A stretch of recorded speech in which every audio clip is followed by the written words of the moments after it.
Well, it's that time again. It's coming home. What is happening, everyone? It is your boy Brad here, and welcome along to the Big Brad channel. Throw that away for now. And what a day it is! It is Thursday, and my goodness. Let's just sit down and regroup. And where do I start with this? 55 years of hurt.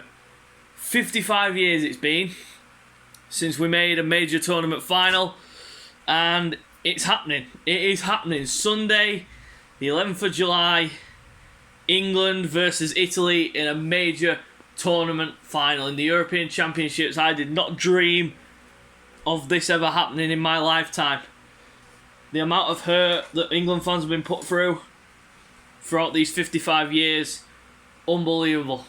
I mean, the feeling of reaching a European Championship final for the first time, unbelievable, absolutely unbelievable. And I mean, we've been through so much as England fans over the years in major tournaments, not making it out of groups, not making it into past the last 16, past the quarterfinals, 4 semi-final defeats. But now we have beaten Denmark in the semi-final by 2-1, and it was nerving.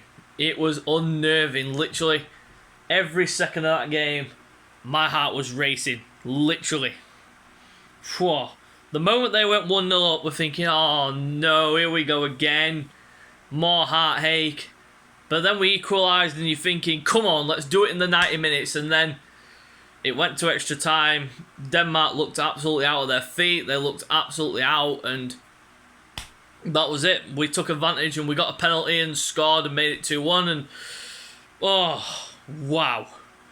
First time in my lifetime we have reached a major tournament final. I wasn't even 2 years old when Euro 96 was happening, and we lost in the semi against Germany. And then 2018 at the World Cup, we saw the semi-final defeat against Croatia. Heartache for the nation after what we've been through throughout the whole tournament. But 2020 has been our year. I mean, 3 amazing performances in the knockout stages. I mean, yeah, Denmark, they gave us the most toughest test we've ever had so far in this tournament. I mean, yeah, it was tough. It was really tough, and we grinded out that win, and that's exactly what we needed to do.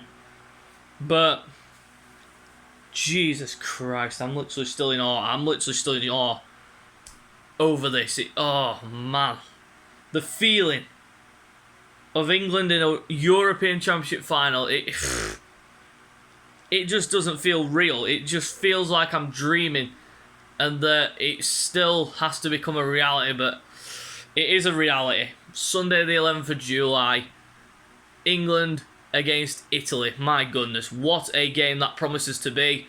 And that will be the toughest game of the tournament by a mile. Italy have been amazing throughout this tournament, but we can't take them for granted. We are not going to take them for granted, and for me, we need to make changes in this final, because we can't go with the same team that played against Denmark and keep with that same midfield, because Denmark, within the opening stages of the first half and the period into the second half before they took off their Højbjerg and Delaney, they were ruling the midfield. They had the midfield on toast. Phillips and Rice, they just didn't look right, and Mount was all over the place as well with his passing, and he just didn't look right. He just did not look right, and I would not start him on Sunday, and I would drop one of either Rice or Phillips for Henderson to bring that experience factor in, because Italy will rule the midfield. They've got some quality in that midfield. They've got the likes of Verratti, Barella,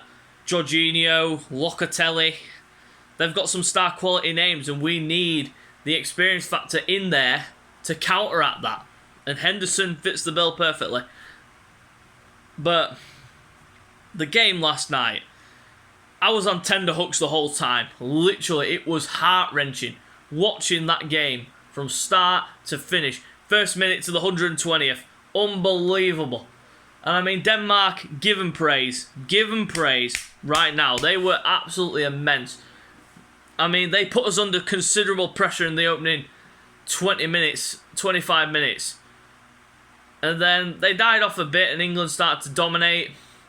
Then they gradually got back into it and dictated a bit and kept the possession well. But overall, we deserved it. We deserved the win. And I mean, people are going to be salty about the penalty, whether it should have been given or not.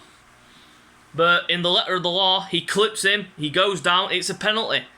Penalty, end of the day. End of the day, he's clipped. And you've seen those given in the Premier League this last season. You see it given. A little clip in the box, it's given as a penalty. It's contact. It's minimal, and it looks soft, but in the letter of the law, it's given. No doubt about it. But give props to Denmark. They were amazing. And what happened to them in the opening game, they fed off it and played off raw emotion and played some good football, and overall got themselves to a semi-final and did Ericsson proud. They did Ericsson proud, and the whole of the nation as well. But England, oh wow, I'm still in ecstasy over the fact that we are in a first major tournament final for 55 years. And in my lifetime, I've had to suffer a lot in World Cups and European Championships. I mean, the worst European Championship performance, 2008. We didn't even make the goddamn tournament. That was the worst. But the most heartbreaking performance was obviously 2018 when we lost to Croatia in the semi-final. But oh my gosh, we have written the biggest wrong in our history. We have finally overcome a significant barrier to reach a final, but we have got the biggest barrier of the lot, and that is Italy on Sunday. But it is going to be an epic game. Wembley's going to be packed to the rafters. It's going to be full capacity. I mean, last night it was supposed to be 60,000, but there was 67,500 in there last night. An extra 7,000 somehow got in. And I mean, I just don't understand why they just didn't sell out the whole arena. Let's be fair. I mean, July 19 is the day where arenas and sports events can resume and have full capacity. But last night, the atmosphere, everything about it, unbelievable. And the fan parks around the country just packed and absolutely loving every second of it. I mean, the game, let's just focus on the game. I mean, I'd say the first 15 or 20 minutes, Denmark, they pressured us. And they got their goal through an outrageously brilliant free kick. But I was reading up something. According to FIFA's rules, that goal shouldn't have stood. Because the attacking wall that Denmark put out moved across when they should have given it at least a yard between the defensive wall. So that goal shouldn't have stood, but it went 1-0 to Denmark anyway. And Damsgaard, he literally was a thorn in our side. He was the main man for Denmark. And he scored a beautiful free kick to make it 1-0. Then Bukayo Saka gets in down the wing, slots it into Sterling, but it goes in off Denmark's captain and hero Simon Kjær, and it makes it 1-1. And we're thinking, yes, we're going to do it. Then as the game progressed, it died off a bit after so long, and then Denmark started to regroup and come back into it. But then the second half, you saw, after 60 minutes, Denmark was just out. They were out of their feet. England dominated for the last half an hour or so. And then it went to extra time, and you're thinking Denmark are just going to play for penalties, and that's exactly what they did. They played for penalties, and what happened? They gave away a penalty. Harry Kane, he had the weight of an entire nation on his shoulders. The moment he missed, and you think, oh no, and then he comes back, and he gets the rebound and slots it into the net. 2-1 England, we're over the moon. It is literally out. Oh my goodness, it was literally like limbs. You were literally seeing beer thrown around, people going mental. It was absolutely incredible. It was incredible, and the reaction after the game as well. The players singing Sweet Caroline, and the fans singing Southgate, You're the One. Oh my goodness, and it's coming home as well. That song has been rattling throughout this whole tournament. It is home. It is home. Sunday at Wembley. It's going to be an epic. It is going to be an absolute epic. But against Italy, like I said, I would repeat, not go with the same lineup as he did against Denmark. Southgate needs to make changes. We need to progress the ball faster. We're still slow. We're still sluggish on the ball. I mean, every back pass to Pickford, he was launching it upfield to absolutely no one. Harry Kane against Vestergaard, Kjær, and Christensen, you're flogging a dead horse. Vestergaard is 6'6". Kjær, he must be at least 6'2", 6'3", and Christensen's the same. They're all tall defenders, and Harry Kane, he's no slouch in terms of his height, but against Vestergaard and them, he's got no chance. He had absolutely no chance with holding up the ball, but he did it well. He did it well, I'll give him that. But when it's lobbed upfield, like up into the air, nah, you're flogging a dead horse. Simple as that. And for me, this would be my team for Sunday. I go Jordan Pickford in goal, same back four, Walker, Maguire, Stones and Shaw. The midfield, I would have Phillips and Henderson. Left wing, I would have Sterling. I'd keep Sterling on the left because the partnership with Shaw. Centre attacking mid, I'd get Mount out of there and I'd put Grealish there. Saka on the right, and then up front, Harry Kane. Simple as that.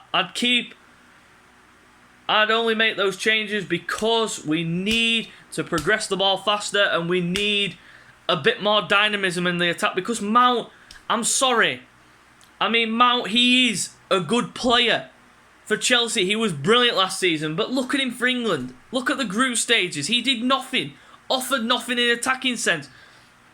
And I mean, I've been calling for Reece James to play right back, but the reason why Walker is in there is because of his speed.